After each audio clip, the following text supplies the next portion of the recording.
Together, we can achieve this.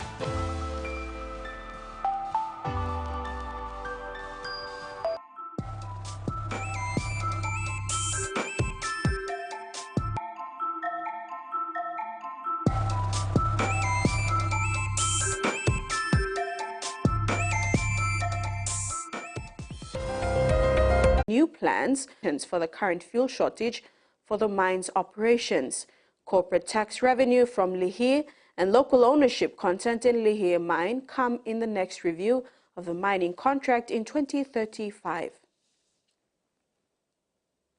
Governor for Enga, Sir Peter Ipata, said he will go in for questioning pending a formal letter from the Commissioner of Police.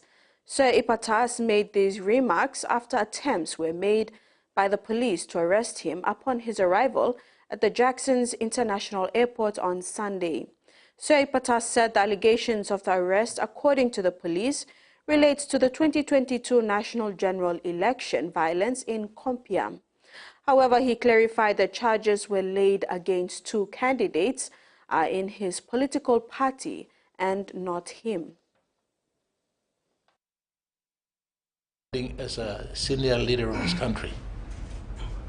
Now, if they were genuine, I'm not a criminal. The commissioner, with following protocol, would have invited me, and I'm willing to go and front up to the police. I'm not going to be on the run.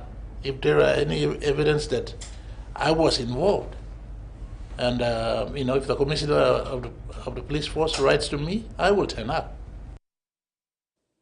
The 13th Festival of Pacific Arts and Culture, themed Ho'oulu Lahui, Regenerating Oceania, is set to dazzle attendees with a celebration of indigenous Pacific Islanders' rich arts and culture.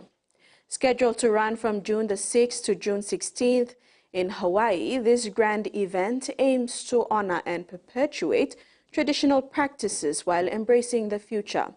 National Cultural Commission Executive Manager David Tame announced during a press conference that Papua New Guinea will be sending a delegation of 100 participants to the festival, as the lead organization, NCC, is actively coordinating and preparing PNG's participation, ensuring a seamless and vibrant representation at this prestigious event.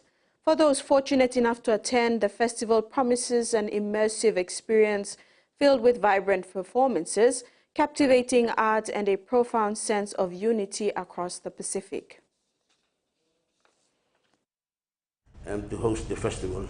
However, the festival was initiated in 1972 by the South Pacific Commission, which is now the Secretariat of the Pacific. Concern about an anticipated military offensive in Gaza's southern city of Rafah.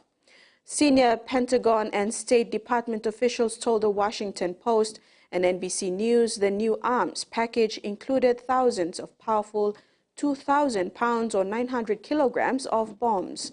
There have been growing international calls for bans on arms exports to Israel, with Canada, the Netherlands and Japan among countries already taking measures to block weapons supplies. United Nations officials and leading rights groups, including Amnesty International, Save the Children and Oxfam, are urging more to follow suit. Heavy rains across large parts of Victoria has damaged homes, flooded roads and left some drivers stranded, with the state emergency service responding to hundreds of calls for help. Important lesson after becoming stuck in floodwaters in Melbourne early this morning. If you're not sure, turn around. Cars have thought, well, we'll take the punt and go through the flooded waters, and the result's been predictable. As storms swept the state, some areas recorded more than 70 millimetres of rain, leaving city streets underwater, bringing down trees, including one which crushed a car in South Melbourne, and damaging several homes. In Daylesford, a woman had a lucky escape after she slipped into a gutter and was swept under a culvert.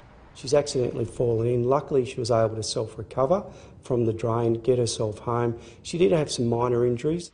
Further west, the Stawell Aquatic Centre was forced to close as workers dried out the flooded entrance. It was fully underwater, which also went into the change rooms as well. So it's been a big clean-up today.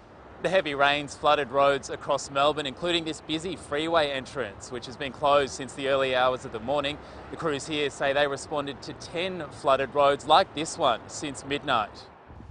The State Emergency Service responded to more than 500 calls for assistance as homeowners and businesses assessed the damage. The early April downpour has ended a record-breaking dry spell for parts of the state. February-March was our driest February-March on record for the Melbourne area and much of southern Victoria. Now, some areas have had a month's worth of rain in just 12 hours. The Bureau says more heavy rain could hit eastern parts of Victoria this weekend. An Australian company has taken Uber to court, saying the tech giant accessed their company data and tried to poach their drivers. Back in 2013, Andrew Campbell had high hopes for his new taxi hire app, GoCatch. The startup had the backing of rich investors, including billionaire James Packer. But the disruptor was itself disrupted by Uber. Mr. Campbell's company is suing Uber in court, saying they used illegal tactics to spy on his company and gained an unfair advantage in the market. They used any means necessary to destroy GoCatch. That allegedly included using spying software to access GoCatch's data and attempting to poach its drivers. "I want to destroy them before they get too legit," Uber's former Australian manager said in an email. "I got my hands on a list of all GoCatch driver phone numbers. We're aggressively cold calling." At a time when ride-sharing was illegal, GoCatch says it only hired licensed drivers. But it claims Uber didn't do the same, flouting transport rules in 4 states and flooding the roads with drivers without accreditation. Uber has never taken responsibility or accepted responsibility for what they've done. Today, the court heard that for the first time, Uber has admitted it breached Australian laws when it launched its app. However, in a statement, the company says it never set out to crush its rival, GoCatch. Uber continues to fight the case against GoCatch, which is seeking hundreds of millions of dollars in damages. GoCatch continues to operate, but its share of the market is now a fraction of Uber's. Just last month, in a separate case, Uber agreed to pay more than $270 million in compensation to taxi drivers and operators who lost income when the company forced its way into the market. In sports, Dikatoa, the veteran weightlifter from Papua New Guinea, has fallen short of securing her spot in the Paris Olympic Games during the final qualification event in Phuket, Thailand.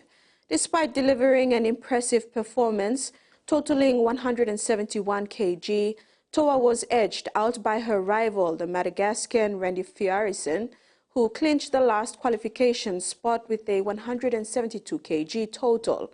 Undeterred, Toa remains determined to continue her journey in weightlifting, eyeing future competitions and holding on to hope for a universality place. FIFA and the Pacific Islands Forum recently signed a memorandum of understanding on the sidelines of the 72nd FIFA Congress in Doha. They commit to working together to enhance awareness of climate change mitigation action, to limit global warming and leverage opportunities for climate-resilient football development in the Blue Pacific region.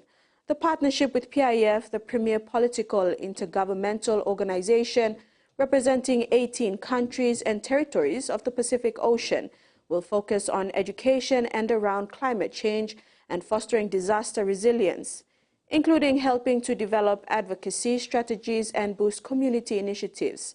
It will also seek to climate-proof footballers' infrastructure by linking the work of the Pacific Islands Forum to FIFA Forward projects for football's foundation across the member associations of Oceania. And that ends Midday News. More to come at 6. Bye now.